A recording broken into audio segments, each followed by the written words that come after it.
Hello and welcome to another exciting chemistry session. So for today we're looking at the last part of the ionic structure. So we are closing the series of ionic structure, and we're going to look at how to draw the electronic structures of ions. So remember we talked about ions existing in two forms, which is a cation and an anion. Now, as of today, we are interested in the drawing of electronic structures of ions. So remember, you have to look at an atom. Just a recap, you know an atom, know how to determine the PEN, which is a proton, electron, and neutron of an atom. Then that is when we move to an ion. So an ion is just a fully charged particle. Then we have two types. We have a cation and an anion. A cation loses electrons and anion gains electrons according to their respective valency numbers. So make sure that you know the valency numbers. So just in today's closing session, we're going to look at the difference between an atomic structure and an ionic uh, structure. So with me here is a representation of these two structures. So we are going to look at magnesium atom and magnesium ion. So magnesium atom, which is Mg, and magnesium ion, which is Mg2 positive. So when you look at the two species, there is an atom which is neutral, and there is an ion which is a cation, of course, with a positive charge, which means it's losing electron, its electrons. So remember, when we determine the PEN of the two, we find that the number of electrons in an atom is equal to the number of electrons. The P is always equal to the E that is in an atom. So if your proton number is 12, your electron number is also 12. Now, when you translate the 12 in the electronic configuration, this means that you have 2, 8, 2. So when drawing, the first thing you have to do is write the atomic symbol. So as you can see at the center there, I have the atomic symbol, which is capital M, small g. Then the first shell will have 2 electrons, the second shell will have 8 electrons, the third shell will have 2 electrons. And this is an atomic structure of magnesium atom. Now, in comparison with the ion, we know that the positive charge means losing. The positive charge means losing. So it loses according to its valence number. And the valence number there is 2. So from its initial number of electrons, which is 12, it's going to lose 2 electrons. So it's going to lose the 2 electrons in the last shell, that is its valence number. Therefore, the number of electrons reduces. So you subtract 2. That is why we are having a 10 here. We looked at this in the previous presentation. Therefore, when you change this 10 to electronic configuration, it's just the matter of dropping this 2, which it has lost, and the new configuration is 2, 8. So as usual, you start with the atomic symbol, which is Mg at the center. Then in the first shell, 2 electrons. In the second shell, 8 electrons.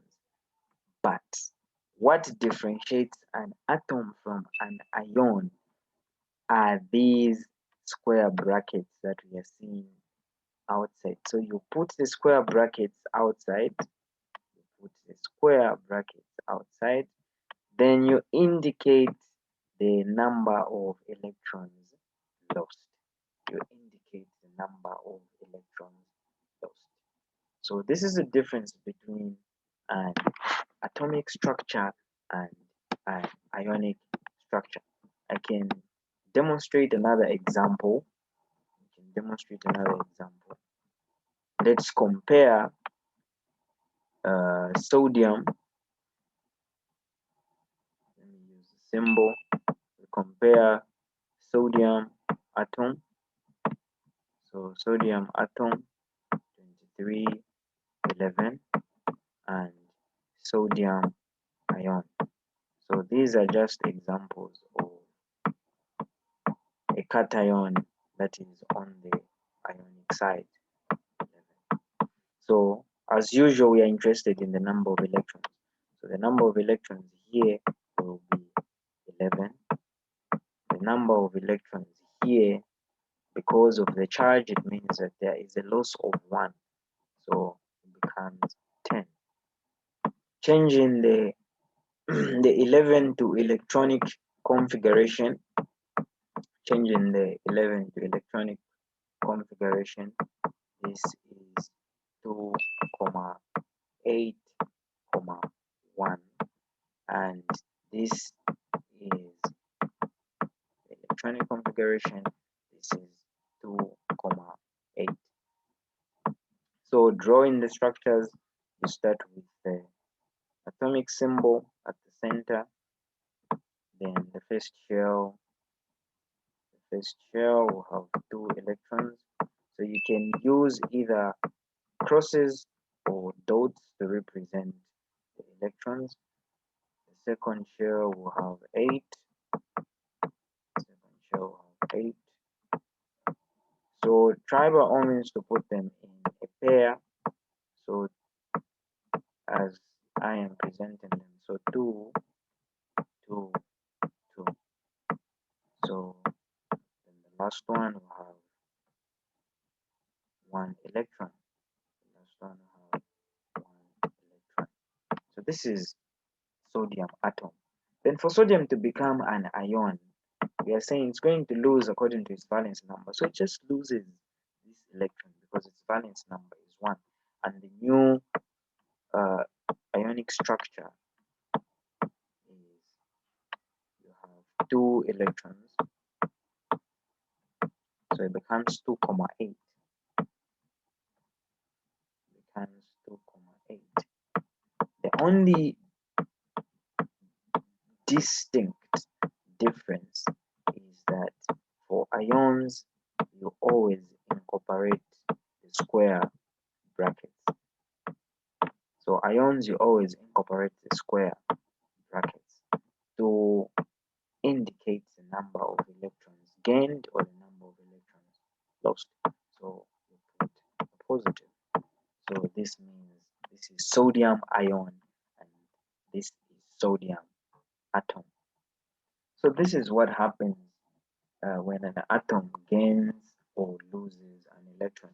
We can look at an example of where an atom gains an electron or gains electrons.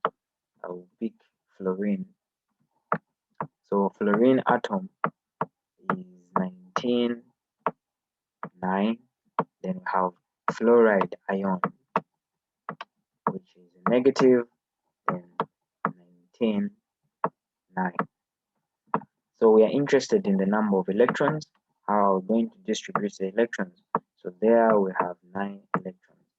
But here, because of a negative, it means that there is a gain. So the number of electrons is 10. In terms of electronic configuration, which is the EC, in terms of the EC, this is 2,7. And for this one, the EC is 2,8 because there is a gain of 1 electron. So the structures, remember to start with the atomic symbol first, then you draw the first electrons. So 2,7. So remember to put them in pairs. I know my structures are not to the standard, but you're supposed to draw some nice cyclic circles, some nice circles. So that is 2,7. Then on the other side, that is the fluoride ion, you have F, capital F, it's not small letter. So the first, you have 2 electrons. Then in the second, we have 8 electrons. I know my structure is not all that to the standard, but I'm sure we will be able to get the concept that is being put across. So 2,8, then remember to put the square brackets and then you indicate negative. So it has gained only 1 electron. So this is how we draw the electronic structures in atoms and in ions. So this marks the end of the atomic structure, and looking forward to do a lot of presentations on the other topics that are coming. So feel free to request the topics that you want to learn in the comment box, and then we will do the presentation